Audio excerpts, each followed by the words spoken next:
Hello friends, this will be the first video of class 11th according to CBSE syllabus Introductory Microeconomics. I will be covering the first chapter Economics and the Economy. First I will be talking about the economy. Economy क्या एक ऐसा system by which people of an area earn their living. जो भी economic activities एक people perform करते हैं ताकि अपनी लिविंग को वो अर्न कर सके, that will be defined as the economy and it will be a system proper.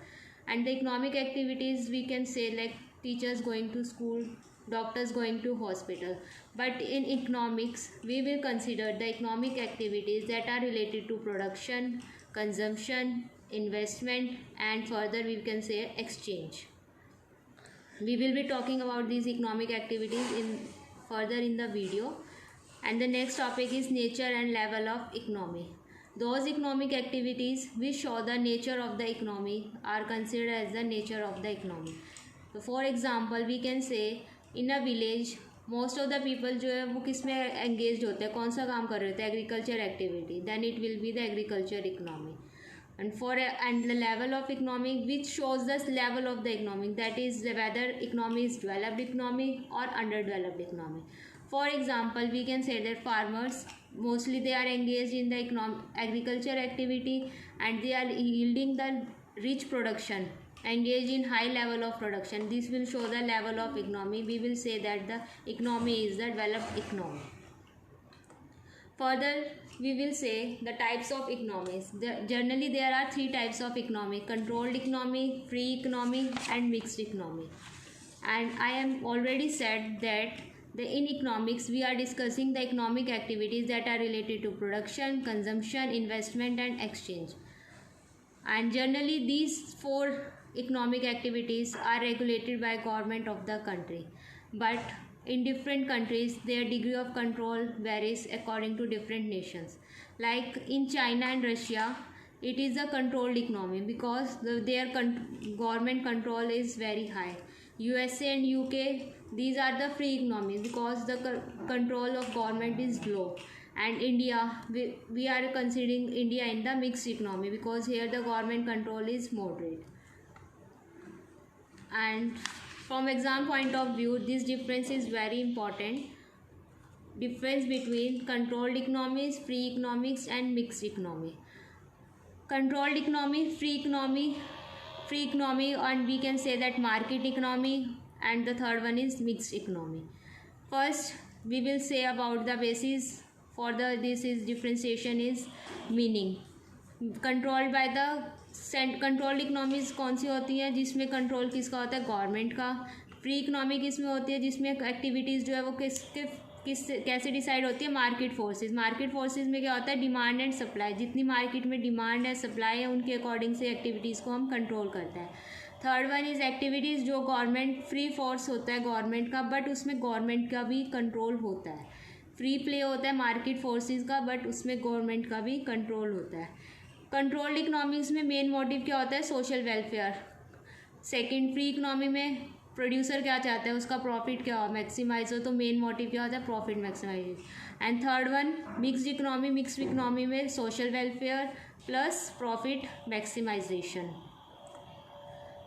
Third point is controlled economy. Consumer को वो क्या करते हैं, सॉवरेन नहीं मानते. मतलब कंज्यूमर जो है वो किंग नहीं है. सेंट्रल अथॉरिटी गवर्नमेंट ही डिसाइड करती है कौन से कौन से गुड्स हमें प्रोड्यूस करने हैं, कौन से गुड्स हमें प्रोड्यूस नहीं करने हैं. फ्री इकनॉमी कंज्यूमर जो है सॉवरेन होता है, पर कंज्यूमर जो होता है, कंज्यूमर को किंग तो मानते हैं, और कंज्यूमर जो होता है वो क्या करता है, अपनी मर्जी से जो उसे खरीदना होता है अपनी चॉइस के अकॉर्डिंग वो बाय करता है. थर्ड वन, कंज्यूमर जो है वो किंग होता है, बट गवर्नमेंट जो है वो इंश्योर करती है गुड्स, कौन से गुड्स जो है कंज्यूमर को सप्लाई करने हैं, कौन से नहीं करने हैं.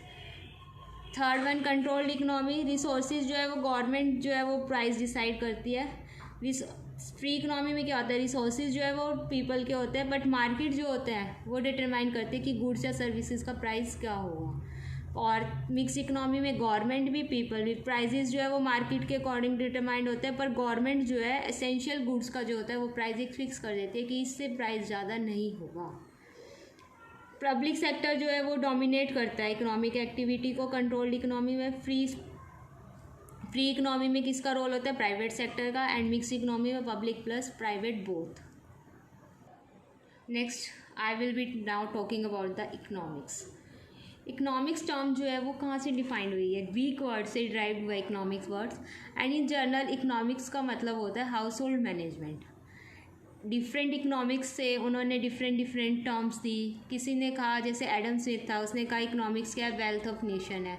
एरिस्टोटल था जो ग्रीक फिलोसफर था, उसने कहा इकोनॉमिक्स जो है वो साइंस है हाउस होल्ड मैनेजमेंट की, कि हम इकोनॉमिक्स में ये स्टडी करेंगे कि हाउस होल्ड को कैसे मैनेज किया जा सकता है. जनरली हम इकोनॉमिक्स की टर्म को ये डिफाइन करते हैं कि सोसाइटी कैसे अपने स्केयर रिसोर्सेज को यूज़ करते हैं, क्योंकि हमें पता है रिसोर्सेज जो हैं वो लिमिटेड होते हैं.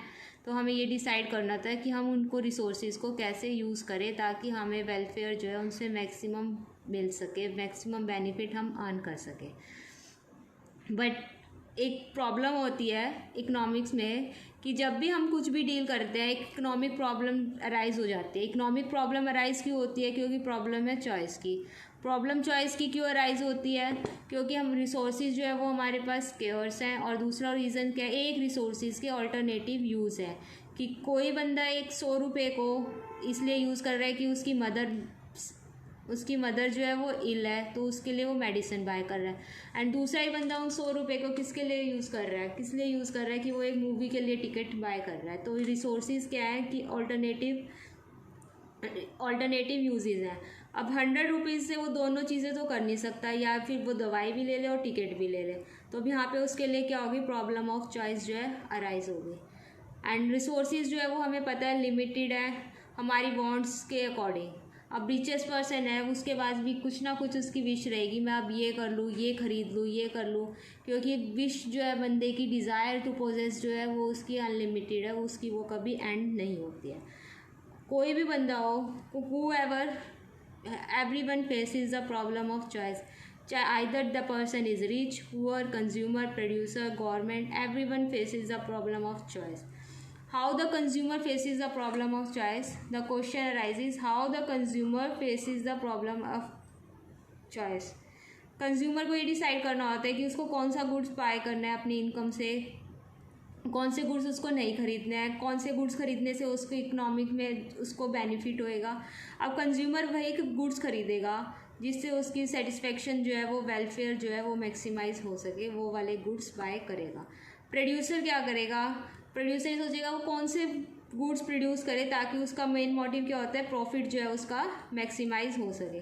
तो सेकेंडली वो यही सोचेगा वो कौन से गुड्स प्रोड्यूस करे जिससे उसका प्रॉफिट जो है मैक्सिमम हो सके.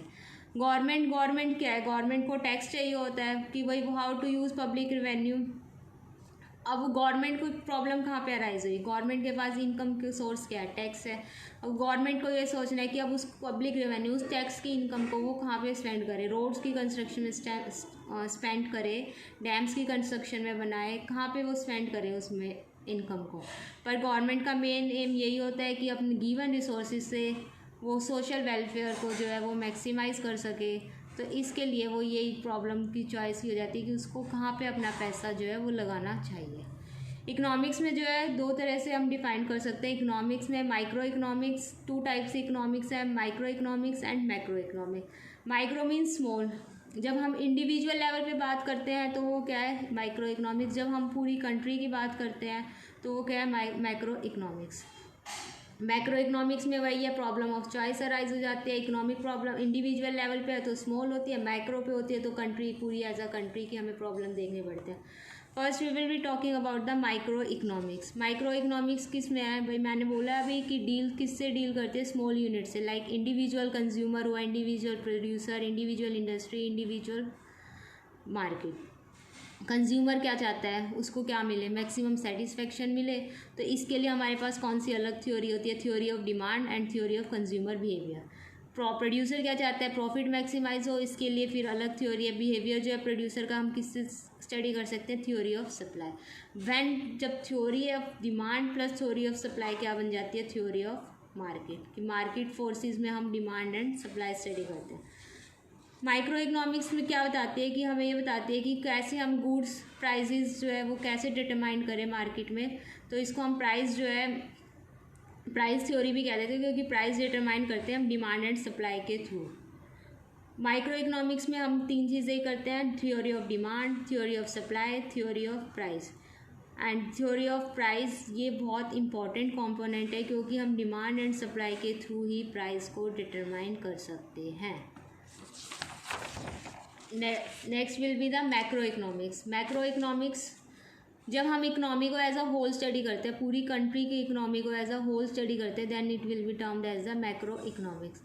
मैक्रो इकोनॉमिक्स में क्या क्या इश्यूज होते हैं? इक्विलिब्रियम इन इकोनॉमी, हमें एग्रीगेट डिमांड एंड सप्लाई में इक्विलिब्रियम लाना होता है कि कहाँ पे प्राइस डिटरमाइंड हो जहाँ पे हमारी aggregate demand and aggregate supply will be equal हो। डिसइक्विलिब्रियम इन इकोनॉमी, अगर हमारे डिसइक्विलिब्रियम कब होगा? जब हमारे एग्रीगेट डिमांड किसके इक्वल नहीं है? एग्रीगेट सप्लाई के। इसका मतलब क्या है कि हमारे जो रिसोर्सेज हैं हमने उनको फुली यूटिलाइज नहीं करा है, अंडर यूटिलाइजेशन या ओवर यूटिलाइजेशन ऑफ रिसोर्सेज है। करेक्शन ऑफ डिसइक्विलिब्रियम, हम क्या करेंगे? हमें क्या करना है कि हमें aggregate demand and aggregate supply restore करना है कैसे भी करके। तो उसके लिए हम क्या करेंगे? अब हमारे को पता है कि रिसोर्सेज फुली यूटिलाइज नहीं है, तो हम रिसोर्सेज का फुली यूटिलाइजेशन करेंगे। अब इकोनॉमिक्स ने क्या किया? डिफरेंट थ्योरीज बनाई ताकि जो मैक्रो इकोनॉमिक्स के इश्यूज हैं वो सॉल्व हो सके। अगर हमें इक्विलिब्रियम रीच करना है तो हमारे पास थ्योरी कौन सी है? Theory of economic and employment. जो भी ये मैं थ्योरीज बता रही हूँ यही सब फर्दर हम इनको डिटेल में स्टडी करेंगे। Theory of demand, theory of supply, theory of income, theory of employment, further ये सारी हम थ्योरीज जो हैं वो स्टडी करने वाले हैं। फॉर डिसइक्विलिब्रियम प्रॉब्लम हम क्या करेंगे कि इन्फ्लेशनरी गैप को या प्राइस अगर हमारे कम है, प्राइस बहुत ज़्यादा है, तो उसके हम प्रॉब्लम को सॉल्व करेंगे ताकि हमारी aggregate demand and aggregate supply equal हो जाए, हम प्राइस को डिटरमाइन कर सकें। मैक्रो इकोनॉमिक्स में जो इंपॉर्टेंट कंपोनेंट्स हैं वो कौन कौन से हैं? थ्योरी रिलेटेड टू, मैंने बोल equilibrium in economy known as theory of income. Equilibrium कहाँ पे होएगा? जहाँ पे aggregate demand and aggregate supply equal होंगी। डिसइक्विलिब्रियम इकोनॉमी है तो या तो एग्रीगेट डिमांड अगर ज़्यादा है एग्रीगेट सप्लाई से तो क्या है? इन्फ्लेशन है। अगर एग्रीगेट डिमांड एग्रीगेट सप्लाई से कम है तो डिफ्लेशन की सिचुएशन है। अगर हमें थ्योरी, अब हम इसमें फर्दर करेंगे कि हम डिसइक्विलिब्रियम को कैसे रिस्टोर कर सकते हैं, कैसे करेक्ट कर सकते हैं। तो इसके लिए हम थ्योरी पढ़ेंगे मॉनेटरी पॉलिसी से related, fiscal policy, exchange rate. Monetary policy में मनी मार्केट में कितनी सप्लाई है मनी की, क्रेडिट क्रिएशन कितना कर रहे हैं कमर्शियल बैंक, इसके बारे में स्टडी करेंगे। फिस्कल पॉलिसी में हम ये देखेंगे गवर्नमेंट ने जो रेवेन्यू कलेक्ट करा है उसको गवर्नमेंट कैसे यूज़ करे, उस एक्सपेंडिचर को कैसे यूज़ करे, कैसे अपना उसको खर्च करे ताकि हम उसको इकोनॉमी में इन्फ्लुएंस कर सकें। एक्सचेंज रेट पॉलिसी में हम ये स्टडी करेंगे कि हमें बीओपी बैलेंस ऑफ पेमेंट में कैसे इक्विलिब्रियम अटेन कर सकते हैं। अब हम डिफ्रेंशिएट करेंगे micro economics and macro economics. This will be the 2 marks question for very important. Meaning deals with micro economics इससे डील करते हैं small units and macro units as a whole. Micro economics में हम theory of price study करते हैं। Macro economics में हम aggregate income, aggregate demand and supply के बारे में डिस्कस करते हैं। माइक्रो इकोनॉमिक्स में बहुत सारे वेरिएबल्स क्या कांस्टेंट है, जनरल प्राइस लेवल क्या कांस्टेंट है। एंड मैक्रो वेरिएबल्स में क्या होता है कि हम डिस्ट्रीब्यूशन देखते हैं, जो जीडीपी होती है हमारी ग्रोथ डोमेस्टिक प्रोडक्ट होता है उसको हम क्या मानते हैं कि वो कांस्टेंट है।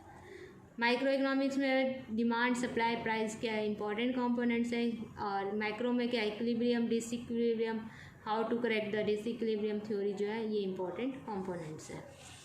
एक छोटा सा टॉपिक और आता है इसमें, पॉजिटिव एंड नॉर्मेटिव इकोनॉमिक्स।